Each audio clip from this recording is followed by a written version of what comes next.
화제의 인공지능 챗 GPT가 3.5에서 4세대로 업그레이드 됐습니다.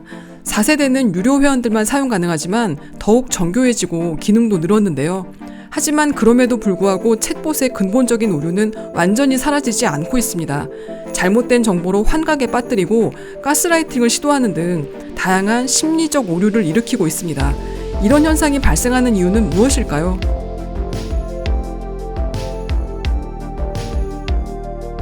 오픈 AI가 챗 GPT를 선보이자 마이크로소프트와 구글도 움직였습니다.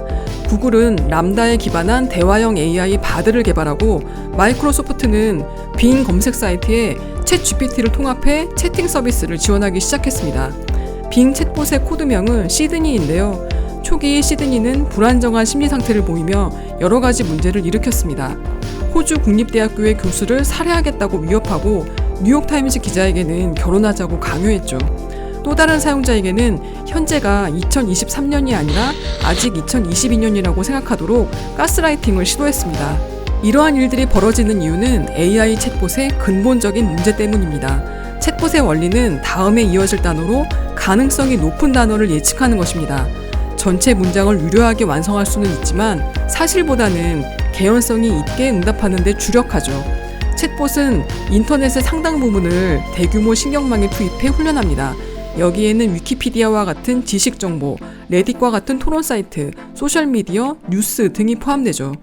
빙이 신경질적이고 충동적으로 대답한 건 실제 그런 종류의 데이터에 의해 훈련됐기 때문인지도 모릅니다. 어떤 특정한 대화에서 서사 구조를 본따 이야기한 것이죠.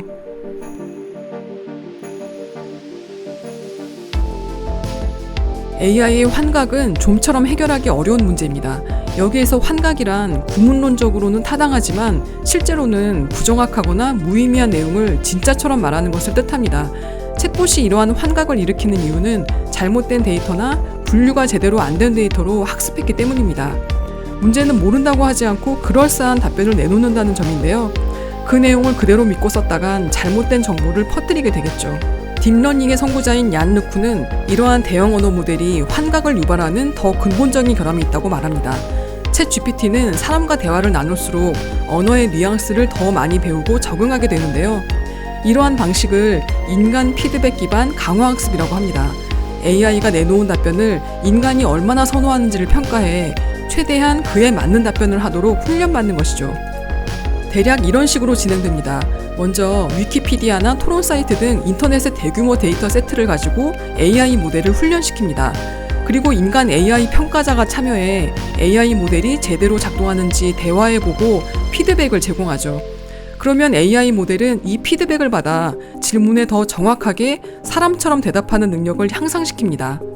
하지만 이 방법은 완벽하지만은 않습니다. 강화학습 과정에서 AI 모델이 모두 거짓인 답변을 내놓은 경우 인간 AI 평가자가 그 중에서 거짓의 정도가 가장 약한 답변을 선택했을 수 있습니다. 그리고 어디까지나 언어 모델이기 때문에 모든 지식을 보유하고 있지도 않습니다. 결국 답변의 사실성이나 진실성보다는 대화를 이끌어가는 능력에 중점을 둔 것이죠.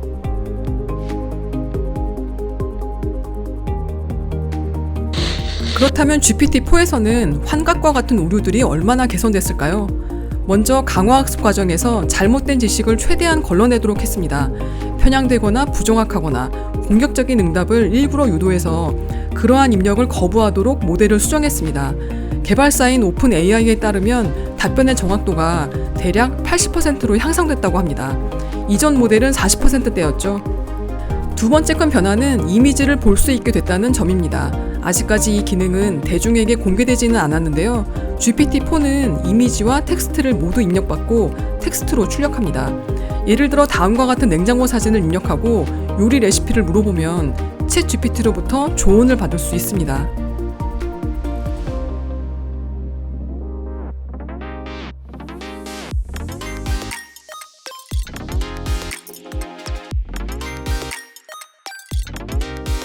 이처럼 챗 GPT가 이미지도 파악하기 시작했다는 것은 무척 상징적인 변화입니다.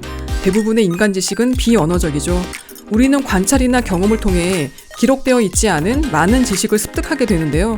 AI 언어 모델은 언어의 기반인 실제 세계에 대한 경험이 없다는 게 취약점이죠. 제시한 질문에 대한 언어의 통계적 일관성을 만족시킬 뿐입니다.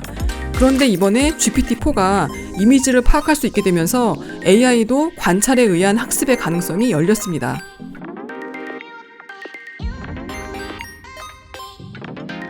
빌 게이츠는 향후 챗GPT가 소외된 지역에 의료 조언을 제공하는 데 쓰일 것이라고 말했습니다. 하지만 의료 서비스를 의존하기에 아직은 불안하기만 한데요. 아직까지 챗GPT만으로는 모든 일을 완벽하게 맡길 수는 없습니다. AI를 잘 활용하기 위해서는 더 똑똑한 인간의 지시와 확인이 필요합니다.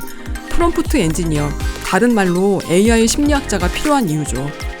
프롬프트 엔지니어란 챗GPT와 같은 생성형 AI에게 명확한 지시를 내림으로써 원하는 결과를 이끌어내도록 하는 사람입니다. 질문을 잘하는 사람이라고도 할 수 있죠. AI 기술이 발전하면서 프롬프트 엔지니어가 유망 직업으로 떠오르고 있는데요. AI의 심리를 잘 파악한다는 점에서 AI 심리학자라고도 불립니다. 환각이나 가스라이팅을 줄여줄 수도 있겠죠. 과거에 검색 엔진이 처음 등장했을 때 인터넷 정보 검색사가 필요했듯이 AI 챗봇이 나오면서 프롬프트 엔지니어가 필요해진 것입니다. 그러나 지금은 누구나 구글링을 통해 필요한 정보를 검색할 수 있게 됐죠. 머지않은 미래의 챗GPT도 그렇게 사용하는 때가 오지 않을까요? 지금까지 위클리 사이언스였습니다.